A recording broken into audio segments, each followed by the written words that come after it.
What's frustrating, I know, for the profession is that this outlier study, which they've repeatedly found lots of flaws in lots of different dimensions, was given such prominence on the BBC website and subsequently the next day. And the way it was presented, specifically in the Today programme, was here's one view, here's another view.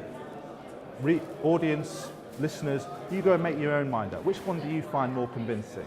And my great fear is that the typical BBC audience member would hear this the way that it's presented and not be able to grasp all the complexities and the jargon and come away with the impression that the economics profession is split. And I think that's unfair to the listener, and it's unfair for the BBC to give the listener that impression. I'm certainly not saying he shouldn't be allowed to publish it. What I'm saying is it has to be treated in a very specific way by the BBC.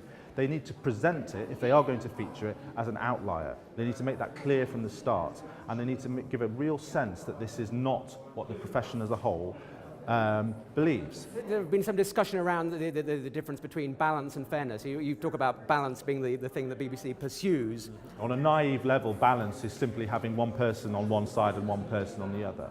But if you think about the BBC from a public service perspective, its responsibility is to be fair to its viewers, and that doesn't necessarily mean setting them up with a Punch and Judy debate.